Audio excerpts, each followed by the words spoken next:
Hello, hello, hello, hello. We want to welcome everybody out there and we want to welcome you to another edition of the Lion Den. Today we are going to be talking about black television dads and their effect on the community, on the culture, on our lives. We're going to get into it. Those of you who've been here before, you know it's going to be a good one. So, real quick, we're going to roll some credits and then we're going to introduce the fine gentleman that we'll be talking with today.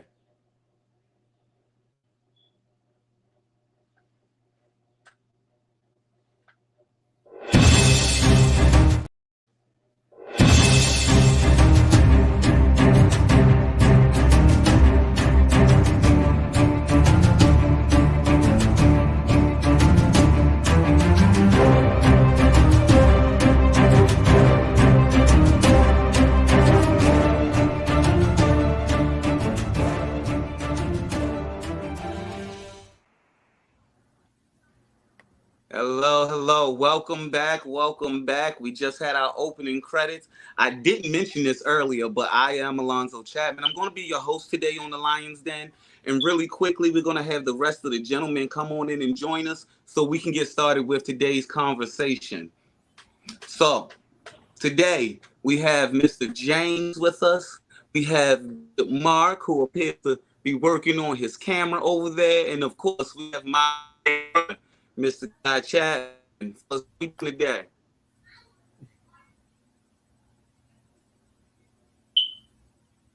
Okay, we got some thumbs up. Okay, we got some stuff working. Okay, so here we go. We're just coming off of Father's Day, and we know that Father's Day can be, depending on who you, it's either a highly celebrated or somewhat controversial holiday. Some people like to talk about the over celebration or the lack of celebration, but that's not really our focus today, because today I want to focus on an aspect of fatherhood, and just I want to have a discussion to see if it's a good aspect of fatherhood within our community. So let me just set the scene. I know for myself personally, growing up, television was always prevalent for me. I didn't come from the black and white television era. Like, I always had color television. And by the time we to middle school, then it was cable on out. So there was always television available. And for my lifetime, there has always been the black TV dad. And the black TV dad has always affected me. And in my goings and my comings, as I talk to people, I often notice that they affect everybody. It's a part of the entire system of American culture and especially black culture now. I believe, and I know there were TV dads before, but I believe that it was the dominance of the black TV dad that really brought the era of America's dad to the forefront. So really quickly, I just want you gentlemen, could you just chime in on me? What do you feel about black TV dads? What are your experiences with them? Like, let's start here. Who's the first black TV dad that you remember? And I see my brother had his hand up. So guy, who's your first black TV dad? So I'm glad that you asked. So as I think back, it's so many black TV dads. You got Uncle Phil, and you got George Jefferson. You got Carlos Winslow, of course, one of my favorites. But I think who is overlooked is James Amos. And I gotta throw it out there. I want to say James Amos because everybody remembers him in Good Times as the father. Yes. But very few remember that he started off as Kunta Kinte in Roots, and he was a great dad as a slave. So just wanted to throw that out there. James Amos is a TV dad. James Amos is the TV dad. He's the originator. He's the originator. He raised me 5 years of my life. Did a good job.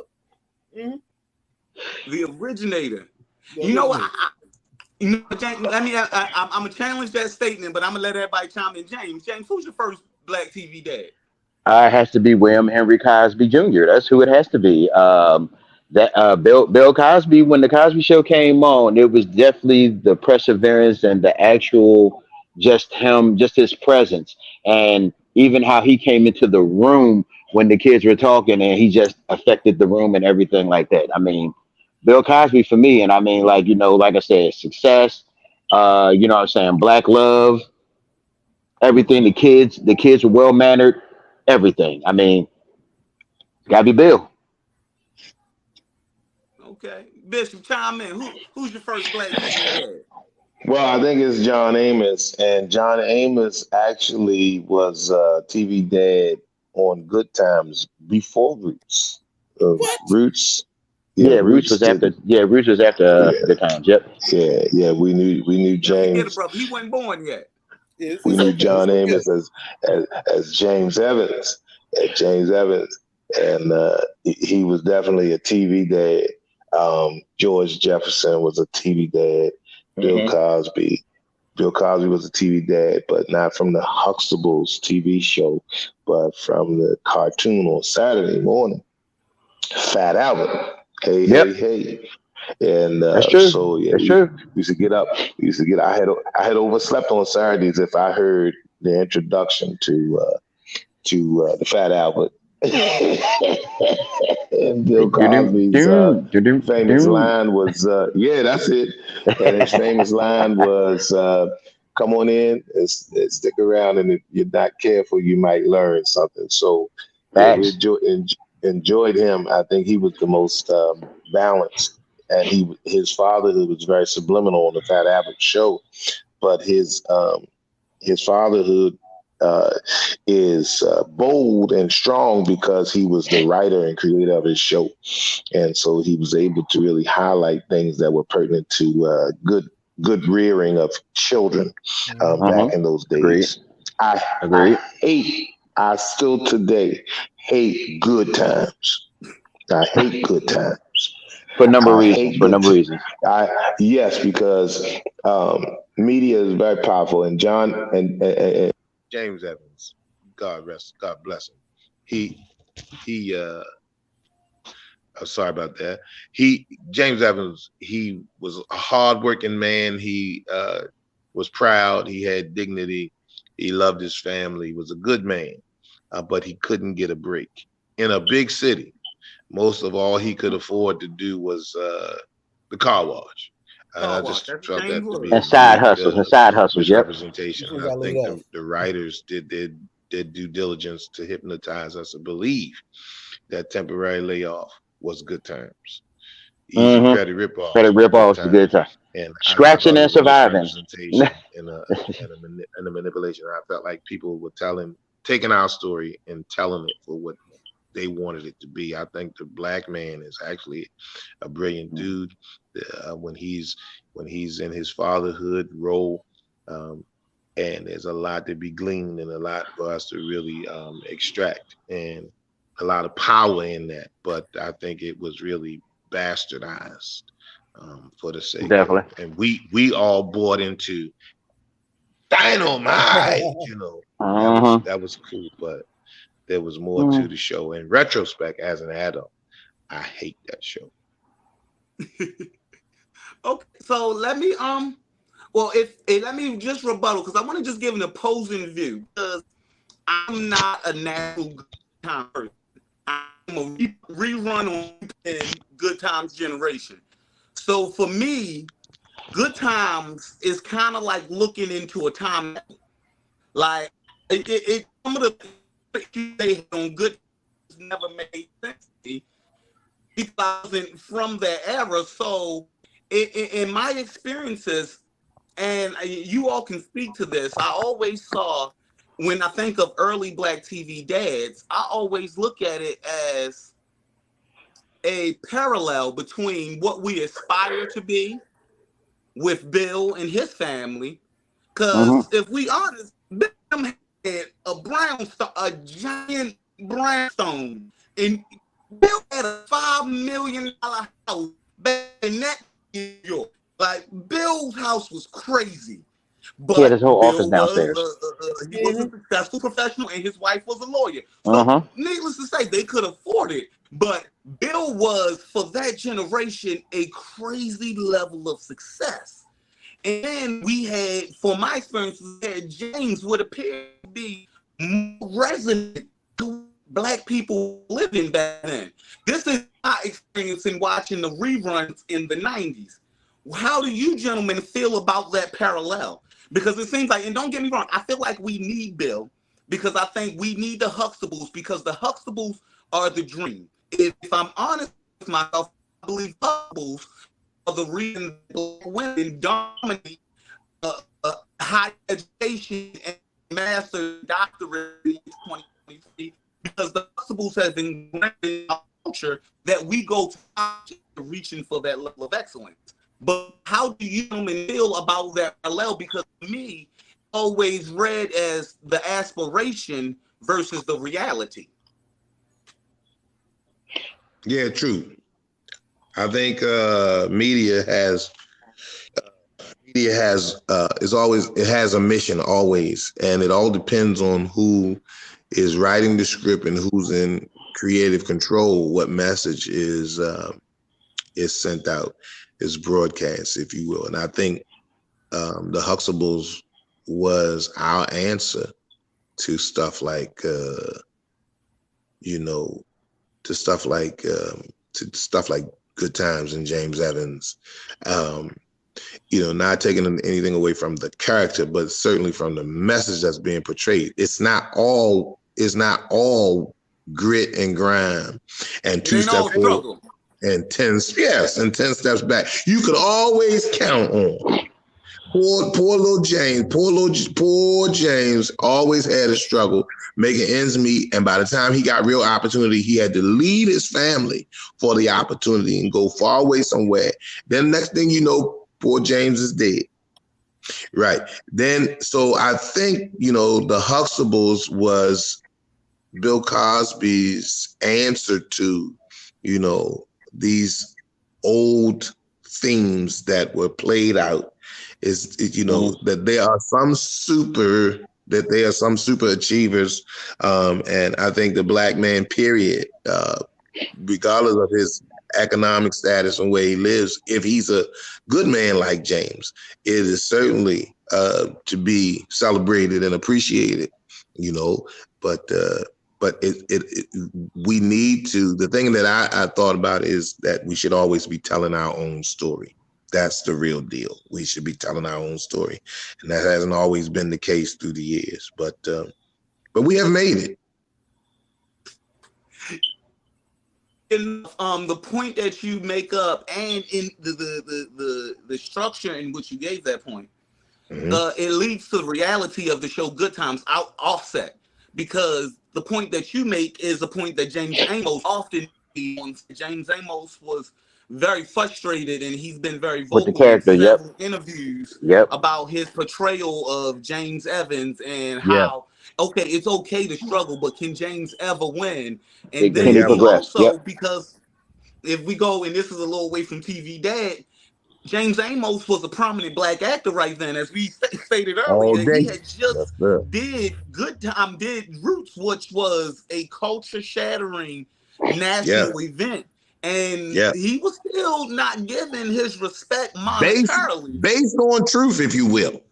You feel what I'm saying? Monetarily, James wasn't paid what he should have been paid. So we can see the point that you're making play itself out in real life, but it's one of those things where it's more research and in hindsight. I'm looking back at these things because I wasn't there. So for all I know, everybody was living 5 to a 2-bedroom in the project. I wasn't there. Like, I know they was eating beans every day.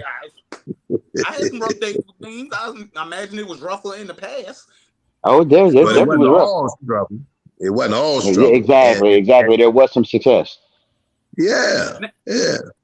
Now let me take that point of there was some success, and there was a statement made earlier about James being the OG TV dad, and I want to challenge that with the OG TV dad. I'm going to declare it to be Fred Sanford. I was just about to say something about Fred Sanford. Now, here's the thing, because I when we talk about success and we talk about black men doing well and all these different things, we cannot ignore Fred G. Sanford. Now, while his house may have, as a joke, looked like a trash heap, Fred G. Sanford was a successful Successful businessman. scrapping. He had a successful scrapping business. Sure enough, To the did. And point, a successful single dad. and when his wife Elizabeth had passed. Mm-hmm. So Faithful. we saw an entrepreneur who was working in a alternate family setup because he was dealing with Esther. He didn't like Esther, but he dealt with Esther because Lamont needed Esther. You Mm-hmm. know what I'm saying? He ran his own business, and Fred was out here. Fred didn't live no one-dimensional life where it was just all about Lamont. Fred was out in the Right. streets getting his swerve. Lena Horne was on the show. He had Yeah. all the fine models that like if you was fine and over 35, you was gonna date Fred. Like Oh that was yeah, gonna you getting a happen. Like holler Fred was at least gonna take him out to get some triple. Can we speak to Fred? What do we believe the effects of Fred Sanford is? Fred Sanford definitely had a lot of stick to itiveness, and you know what? And he even showed patience because even though he wanted, he definitely wanted Lamont to take over the business. But Lamont kind of showed irresponsibility at times. You know what I'm saying? And Fred was like, "Look, man, like, look, you know what I'm saying? I want you to Like be here. time This is for a what I'm time. leaving for you. This is the legacy that you know what I'm saying? Like, look, you know what I'm saying? I'm trying to leave you something." And that's something that I would say nowadays, a lot of black men, they don't. It was like, you know what I'm saying? Nowadays, you get the pop as a Rolling Stone. You know what I'm saying? But like I said, Fred, black men don't cheat. He was out here faithful till she went, like you know what I'm saying, till she went on to be with the Lord. Everything like that, like everything was positive pretty much about Fred, but it was always the undertones that he had what's called. I was like, nah, you know what?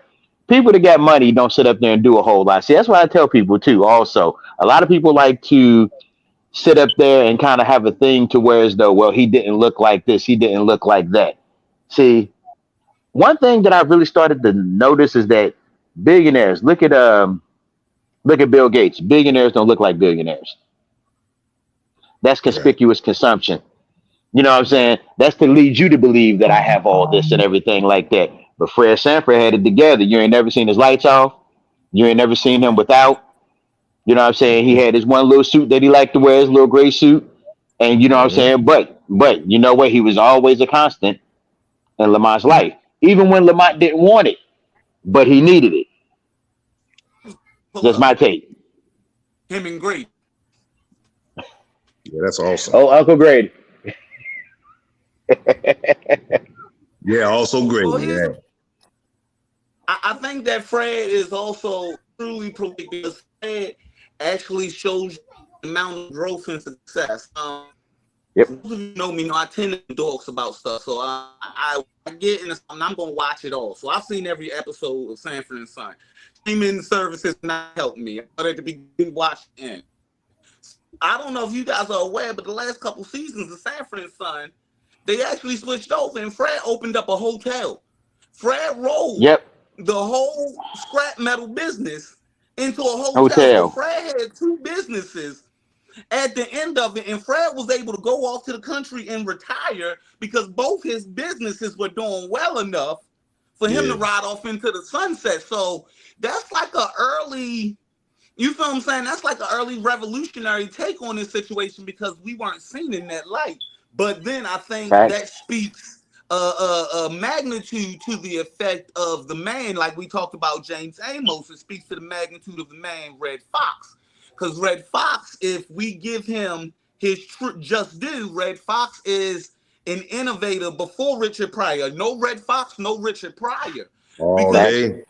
Facts. Red Fox is the innovator of the record, the comedy record that you would take to home, That's right. and people would play at their parties. Like Red Fox brought the comedy home, so you didn't have to go downtown.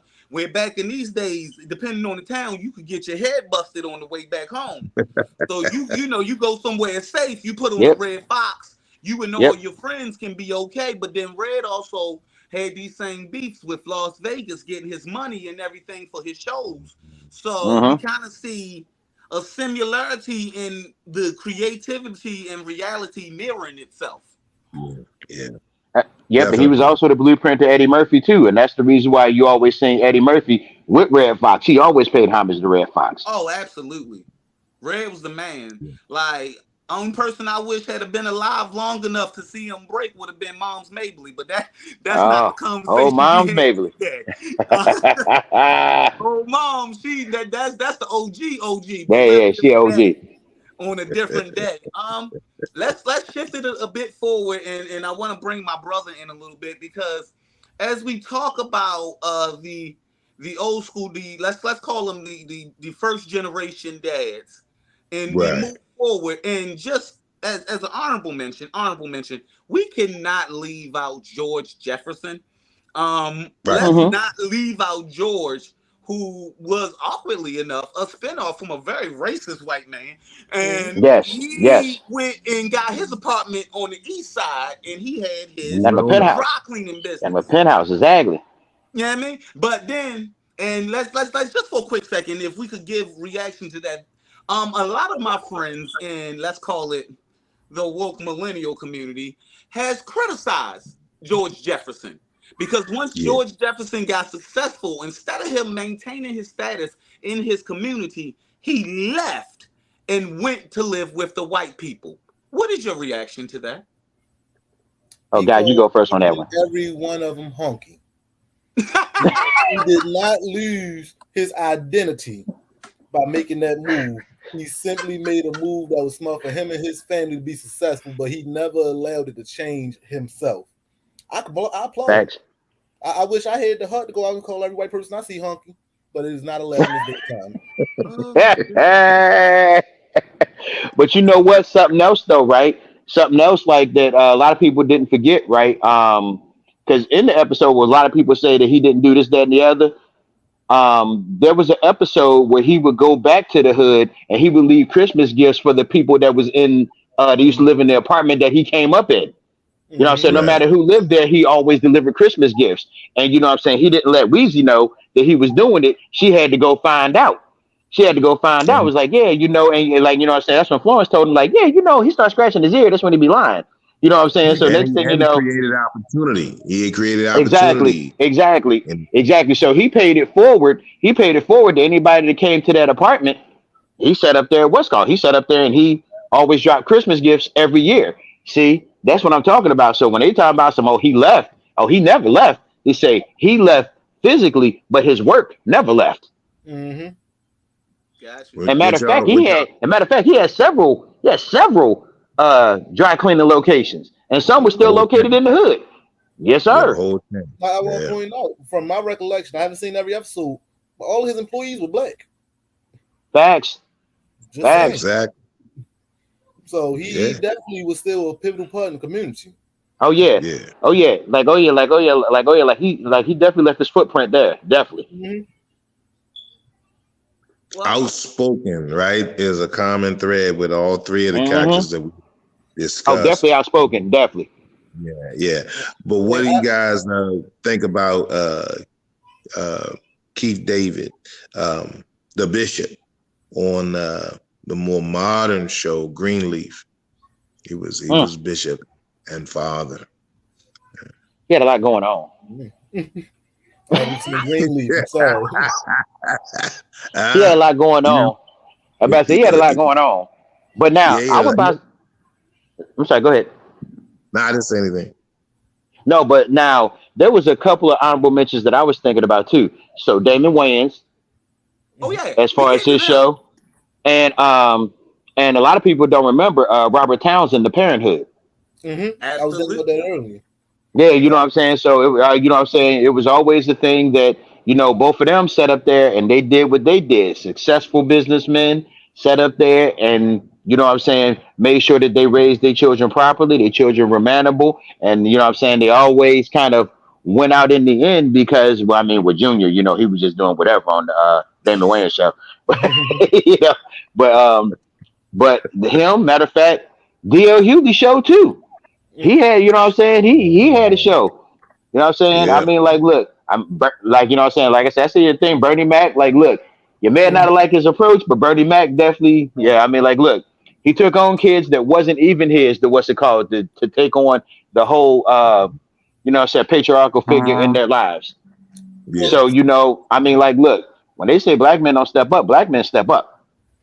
Black men So stepping up, and they've been stepping up, and they've been stepping up, and they've been successful. Like I said, the only one that showed the struggle, you know what I'm saying? It was like you go from James Amos, the struggle, to the promised land, where you all, you know what I'm saying? Where you see them like, okay, now everybody progressed, everybody, you know what I'm saying? Everybody progressed, everybody had their own successful businesses, everybody was gone, and now Bernie Mac was also another outspoken one. Matter of fact, was there any black fathers that was not outspoken? No, I can't Um, think of them. Bill, there were Bill more kind of, you know reserved what I'm black saying? fathers. Bill was reserved, but he was just like, yeah, you know what? I'm gonna go ahead and take it this route. You know what I'm saying? Bill with more lines try to outsmart you. It was the other ones that sit up there and lay you out. It's like they didn't care. Well, here's the thing: when you look at it, I feel like you got when you got black TV dads, you got three black TV dads or three black TV dad parentship style. You Uh-huh. either have the fearful one, you got your Jameses, and you got the one we don't want James to know. We Uh-huh. got our quirky ones. Bill is quirky. Bill gonna find a way to make you find a lesson. That's Bill I and Exactly. think Damon Wayne. Yep. Damon Yep. did that a lot on his show. He always gonna Hmm. find a my wife and lesson. kid. Exactly. My wife and kids. That's the name of it. He My wife and and kids. then Yep. Damon Wade. Yep. you have the more straightforward, confused dad. That's your DL Hughley's. You feel what I'm Hmm. saying? I'm just trying to keep up. I mean, I know he's still brown, but he's not necessarily black. And George Lopez, George was always just trying to keep up. Like, what's happening? I want to keep up with these kids. It's getting away from me. So you Exactly. got your Exactly. quirky, Yeah. Definitely. your comical, and you're Hmm. confused. But they Definitely. all Definitely. trying nonetheless. yeah. Oh, definitely. Now Definitely. Definitely. let's bring up one TV dad that we have not addressed, and I feel he's a giant that must be referenced. Uncle Phil. Oh, Uncle Phil was the man. What do we Uncle think Phil was about the Uncle man. Phil? Oh man, Uncle Phil was definitely solid. Uncle Phil, and you know Well, what? before we And he start got talking about Uncle Phil, let, Go ahead, bro. What you say? oh no, no, go ahead. I wanted to ask, by any chance, have you all seen Bel Air? Because Bel Air is a spinoff of the Fresh Prince that gives it a little bit different take on it. So I'm Oh, just it saying, gives when a we whole talk about different. Bel It, Air, we yeah, talk about yeah. Fresh Prince, and Yeah, we talk about like, Bel we Air. gonna We talk got about I Fresh Uncle. Prince. haven't We ain't gonna seen talk it. about Bel Air. We'll Bel do Air is a Uncle whole Phil first different monster. because this do Uncle Okay. something else. Yeah, I just want to throw it out there He because he's definitely a dad in there too. Yo, he dad in there, but he's something else in that one. Nah, yeah, yeah, that's a whole different. Bel Air is I, the grittier side, I have to but go and check that Yes, one out. I haven't seen yes, that it's oh one. very man, let me tell good. you something. That's Yes, something. That's definitely well, here's the something. thing. But but for the at the Fresh same Prince, time, though, he still did the same thing. Oh, good. And but go ahead now, because breaking up, James. Oh, y'all wait for me. yeah, Okay. God, Where's my speak. internet? we hear Oh, you. y'all, Okay, now you talk. y'all wait for me. Okay, cool. I thought it was my internet. I said my internet is lagging. We waiting on you, I'm brother. sorry. I'm not. I'm All I about was to saying move is, on. no, I got you now. I got you now. Like I was looking, I said everybody just froze. It's good. I'm about to Everybody cool. go turn my internet off, turn it back on or something. Nevertheless, though, so Uncle Phil, he took Will, who was his nephew, but from my understanding, it was his nephew by marriage that they don't, wasn't really communicating, but got this man out of the hood to bring him out there to offer him a different life when he already had kids himself in a community that clearly Will wasn't really just gonna fit in naturally. Mm-hmm. And still sat here and promoted this man and helped this man all the way through, even down to the one episode where Will felt some type of way about his dad. And Uncle Phil was the one that was there to console him. So yes, I would say as far as great dads, Uncle Phil might be top tier dads, TV dad Oh yeah, man, status. Uncle Phil Of definitely course, behind MVP. James Amos though. Yeah, well, behind James Amos, John Amos. Let's not get that confused. Well, He was a slave taking care of kids. I can't do it. I can't do it.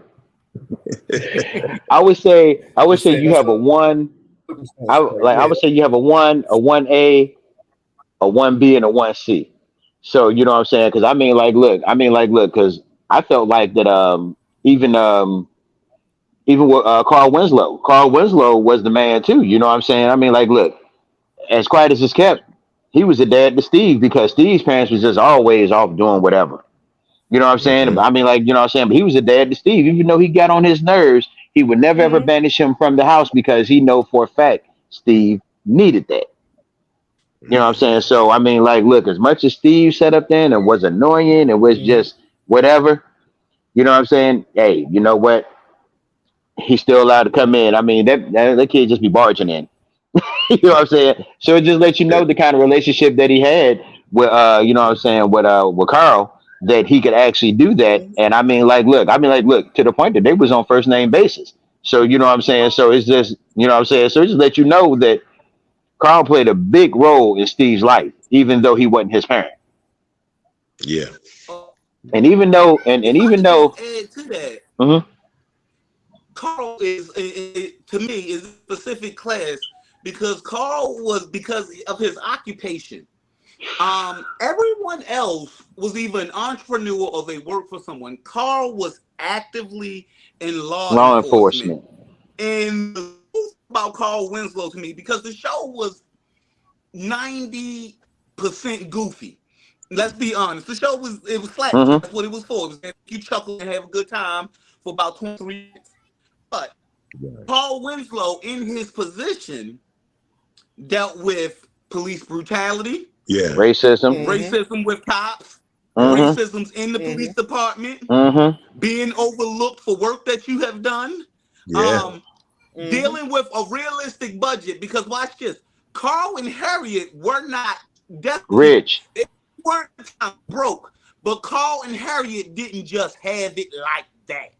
Carl Yeah. and Harriet had the budget; they had to put some things together. Hmm. So it was Carl and Harriet always rang as some of the most realistic of the black family because if you pay attention, and let me give Carl some shine because not only did Carl take care of Steve, but if you know, Rachel's husband was a firefighter and died prior to the show starting. And took her So in. Yep. Rachel being in that house, he brought in his sister-in-law and her child into the Hmm. house, Yep. plus his Mhm. mama, plus Hmm. he Mhm. taking care of Steve on the side, and he still had three. The fact one of his daughters conspicuously just disappeared one She day, went and upstairs and never nobody came ever back. mentioned it. It was She named went Nobody upstairs, like Jody. to never talk came back, about how Judy went upstairs and didn't never come and down. never never came back. But we gonna leave that there. You know what I'm saying? Because even on top of that, if you follow the show long term, the kids got wrong, giving the doctor a little kid.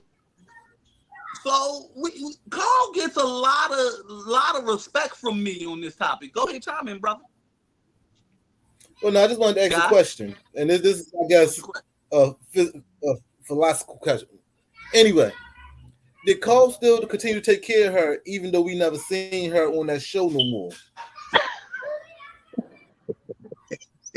She went away to private school. It gotta be I mean, private private school. school.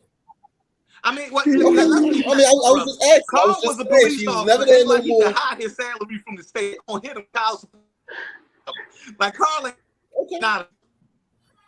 All right. Yeah, I was just asking because I was confused by that myself. but I would definitely say, I'm but so you know very what serious. though? But you know what though? You also got to see the progression of Carl because Carl went from officer, now all of a sudden he got that sergeant promotion. Then he became a white Mhm. shirt. He became a lieutenant. You know what I'm saying? Yo, so you know what I'm saying? So like I said, you got to see Carl, and you know what? And I like how Carl, even when he got into his position, he didn't what's it called? He didn't succumb like to the position to be like, all right, to get along to go along. Now Carl still ruffled some feathers. He sat up there Yeah. and Mhm. still was like addressing people. Was like, nah, you ain't gonna do that. It was just like when he pulled up on them two cops over on the other side of town that pulled Eddie over for no reason. He pulled Mhm. up on them. You know what I'm saying? And you know what I'm saying, and he let him know because you know what? He sat up there and he kind of doubted his son a little bit, but then he was just like, nah, you know what? He too passionate about this. Let me go ahead and go. And you know what I'm saying? You know what I'm saying? He's like, you got their names? Okay, cool. Let me go ahead and go check them out. You know what I'm saying? Yep. So he went on ahead and checked them out and he did what he did. And he was just like, yo, like I said, he got at him. He got at him, Yeah. and you know what I'm saying. Like I said, he made him feel what's it called? Like, no, what he do? He did the car after the towns on him, so he made him feel small. Got him, you know what I'm saying? Like you know what I'm saying. Got him minuscule and everything afterwards. You know what I'm saying? He had to do a whole lot. He had to go through the department. He had to do anything. He just pulled up on him and let him know. You know what I'm saying? So that's why I just be, you know what I'm saying? So that's why I'm just like, yeah. I about to say, if we going for real, like, you know what I'm saying, real, they had to sit up there and they had to grind and had to kind of get out there and go and stand up and put their chest out. Definitely James Amos and you know what I'm saying, and Carl. Definitely. So one even better. Oh, go ahead. no, go ahead.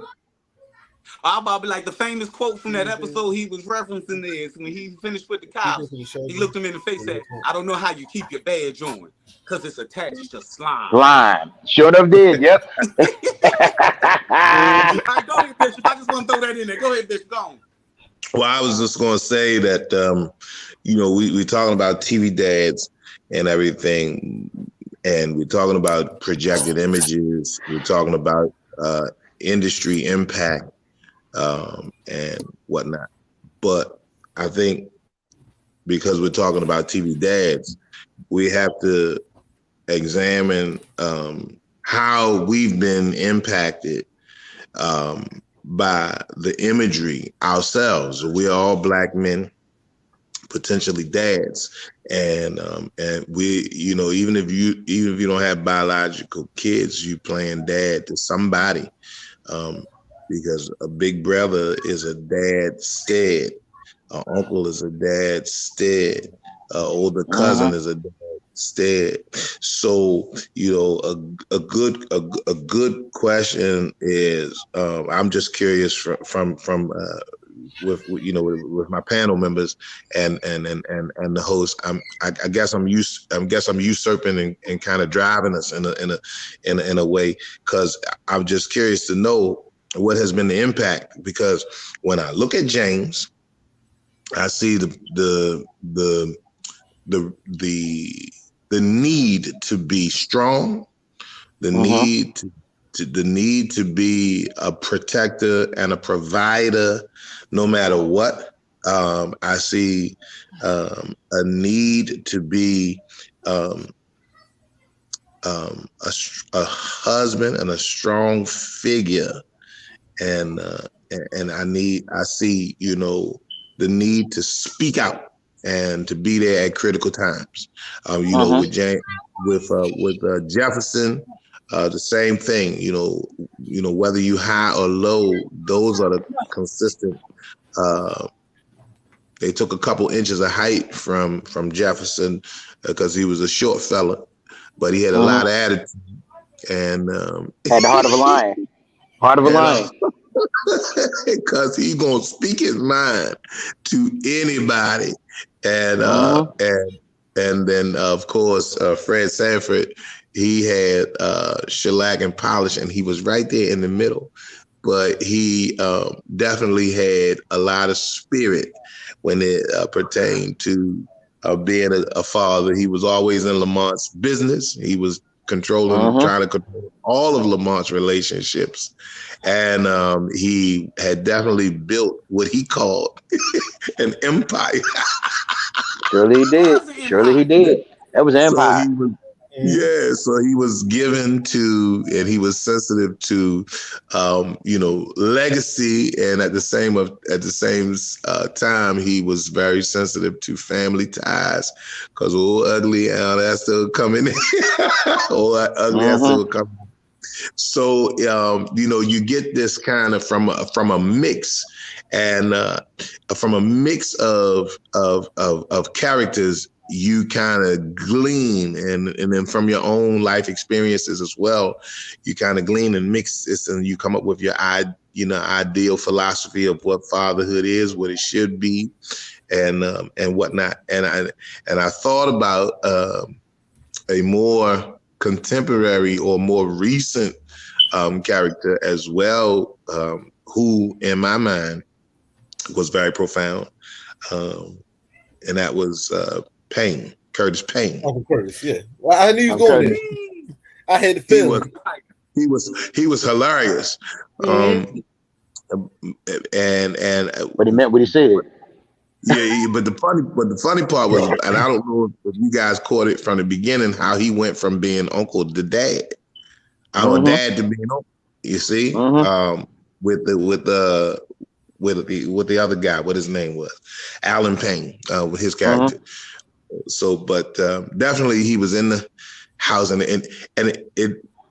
the interesting dynamic for me is where there was a wife, a mom figure, how they interacted, and how how the flow just ensued, because Florida, she ran the house until until James got home, and if he found out something was wrong, he was speaking to it and taking over Yep. and slamming doors.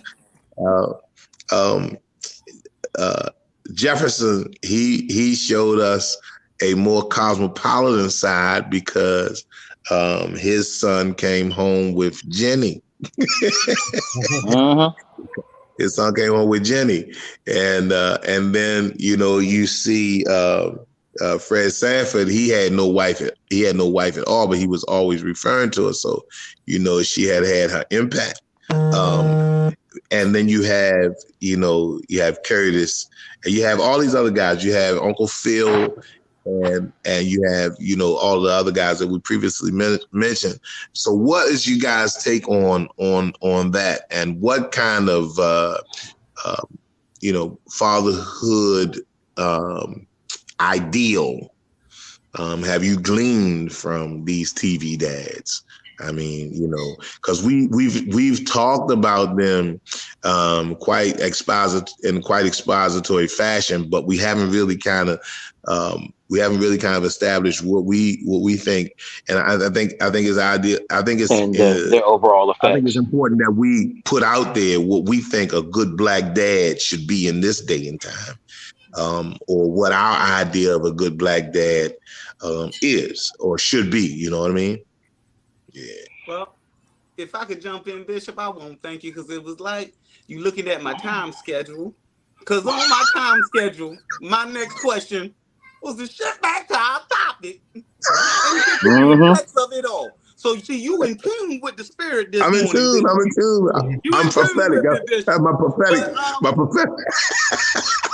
Let me just hop in, and then I'll open it up for James and Guy to add to the effect. But as the bishop already stated, when I look at the TV dads, you glean different things from different ones.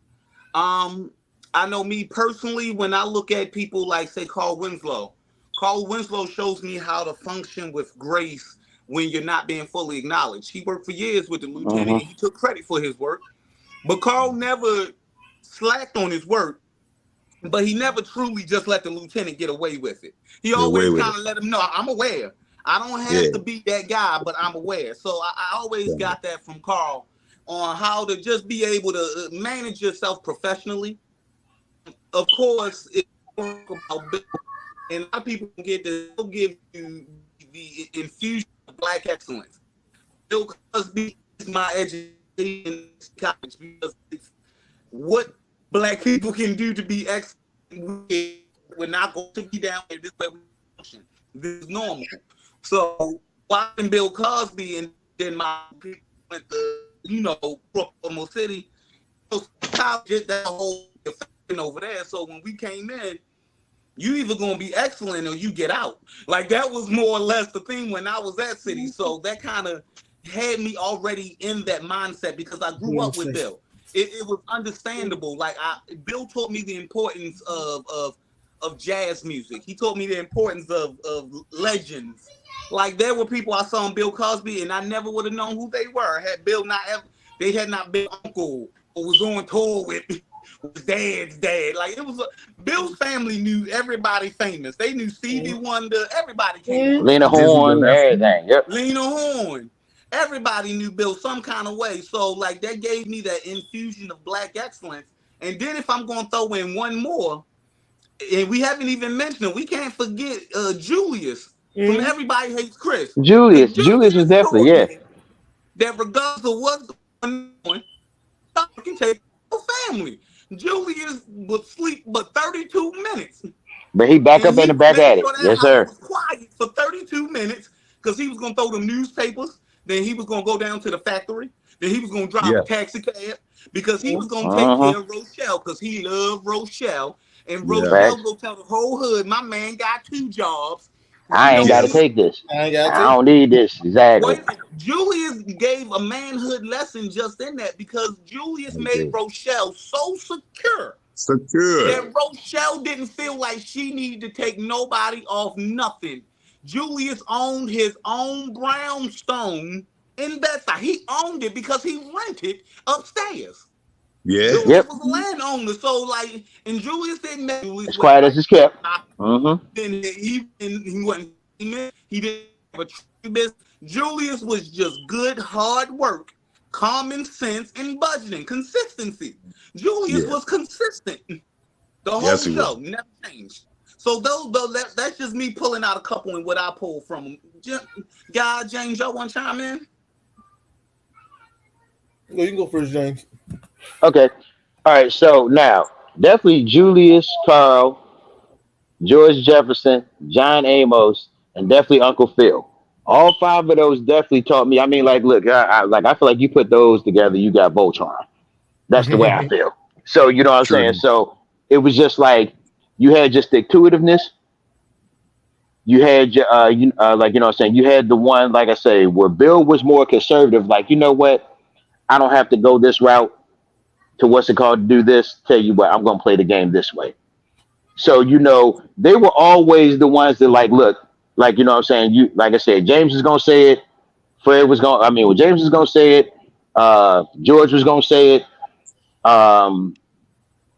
Julius wouldn't say it, but he was more or less the thing that were like, you know what?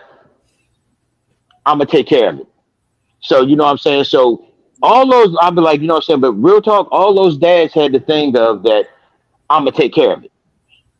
And and you know what I'm saying, their talk and their walk matched up. So when they, you know what I'm saying, so when it was time to take care of it, they actually did it. It wasn't like, you know what I'm saying, it wasn't like the lip service or anything like that. So I can truly say, as far as, look, work, hey, you can ask my wife. I was like, you know what I'm saying, sometimes I feel like I'm like Julius. I'd be like, look, I come in to sleep about 2 hours, bam, I'm back out again. I mean, like, look, I'll be like, look, I'll be sitting up there, sleep. All of a sudden, the other phone rang. I'm like, that's the money phone. Hold up. What? The money phone. Okay, good to go. Good to go. Got to go do this. Exactly. Hey, one for the track, one for the road. So, you know what I'm saying? So, you know what I'm saying? So, you know what I'm saying? So it was always a thing that, you know, and like I said, none of them were slackers. None of them were slackers. They all worked hard, and they still had enough time to go ahead, work hard, pay attention to their wives, pay attention to their kids. They didn't let home get ignored. So I can definitely say the effect that they had on me was balance. It was always balanced, you know what I'm saying? It's never like, you know what I'm saying, it's never too much of one and too little of the other. You know what I'm saying? They really was called. And then you know what? They actually listened to their wives too. Because you know what I'm saying, they listened to the helpmeet that was put into place. You know what I'm saying? So if something was going on, okay, this, that, and the other, hey, can you address this? Can you do this? The wives knew how to come to their men, and the men knew how to approach their wives. So, you know what I'm saying? So it definitely was, you know what I'm saying, a great meeting of both doing what needs to be done as far as taking care of the family. That's one thing that I liked about the men, that they actually sat up there and they listened to their women. You know what I'm saying? That was their soothing touch. That was their, you know what I'm saying, that was their voice of reason. Even when sometimes that they want to get out of pocket, guess what? Their voice of reason pulled them back in, and they were actually able to be real back in and actually stay on assignment and take care of the family and make sure, you know what I'm saying? Because it wasn't just happy wife, happy life. Both of them sat up there and said happy spouse, happy house. That's what I loved about both of them. You know, I mean, like, you know, I mean, like, that's what I loved about the guys. Definitely, that's what I loved about all of them. Happy spouse, happy house. That's the only It way ain't. to do it. I was like, That's look, ain't no happy wife. But I was like, look. I was like, look, ain't no happy wife, happy life. No, it's happy spouse, happy house. Both of them got to be happy. Both of them got to be happy. I was like, look, one being happy, that means the other one miserable. It's just that simple. But let me These pull are you my in right quick, professions. guys. I like that, but I'm gonna carry that into my next marriage. I'm saying Happy that at spouse, the happy house. happy spouse, happy house. happy house. Exactly. Like Lord, now we done heard it. They say, hey, from your mouth to God's ears, we done heard it now. Let's make it happen. Lord of mercy. These fools done went off on happy house, happy spouse. When he said it, it just struck me. This is Like, ooh, we're like, wait a minute. Hey, you know what? That's me and Dina's thing. I was like, hey, I'm like, hey, that's me and Dina's thing. Happy spouse, happy house. You know what I'm saying? You know what I'm saying? I was look, because they say the two has to come together to be one. And that's one thing that I liked about all those brothers. The two came together to be one, and they sat up there and they focused on their goal. You know what I'm saying? Yeah. The men did not go wayward. They didn't sit up there, quit on their wives, quit on the marriage and everything, quit on them kids, none of that. They weren't like forget them kids, like Bernie Mac was saying. He said forget them, but he loved them. You know what I'm saying? James, we gotta get out of here in a little bit, so let me check in with Guy right quick. Yeah, Guy, go ahead. What's the effects? What's the effects of the TV ads on you? So I'm making real fast because I know we run low on time. For me, the one thing that's been consistent through all of them is persistence. It ain't gonna be easy. Just sticking it out, staying there, and not leaving. Now, with that being said, I'm gonna make a statement. We talked about who's the favorite and which one gave this, which one gave that. I don't have time to go through how each one affected me personally, but what I will say is this: it's very important. It maybe not important to watch because everybody don't watch TV, but if you're a TV watcher and this is something that will influence you, it's very important to watch all of them. And the reason I say that is a man with one tool is very limited. But the one thing about TV dads, every single one of them is going to give you a little bit of something. And with me having two kids, I can say what's going to work for one may not work for the other. Sometimes I might be thinking go this way, I might have to go that way. But I have no technical tools at this point. So essentially, I never had to worry about finding myself, not ready for the situation. I have different ways I can attack it. So I would say that, like I said, definitely persistence, but it's a lot you can get from all of them.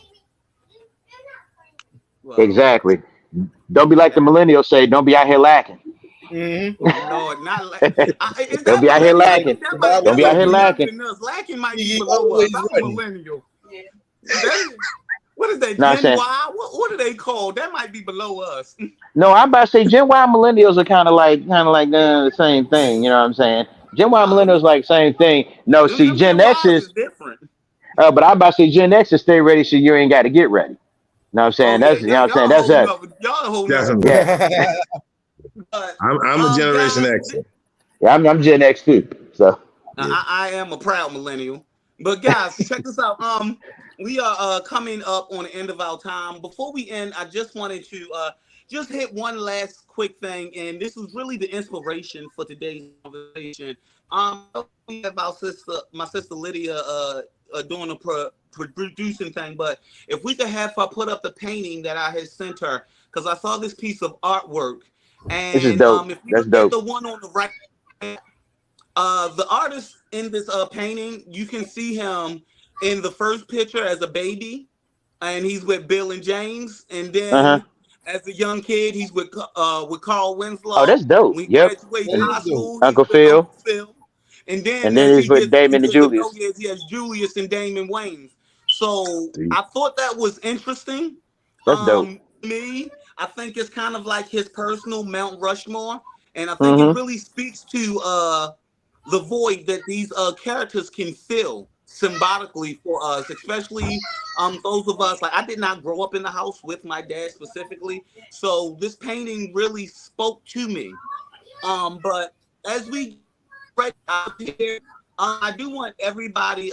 First, I thank each of these gentlemen for coming up. It's always a pleasure every time you come out, and anytime Lydia says that I'm hosting, you guys sign up, and I appreciate your confidence in me. I appreciate your investment in the Lions Den. I appreciate you sharing your wisdom and your voice with the community, because sometimes we got to shout out there, and we don't know who's going to hear the message, but somebody will get it. Amen. But with all that being stated, this is a great conversation. Keep the conversation going in the chat. Everybody out there, jump in the chat. Give up your Mount Rushmore of your TV. To fellas, let us know who. You may have to repeat that because your sound has gone Yeah, out. it kind of went out. You froze. Your frame is froze. Oh, he frozen.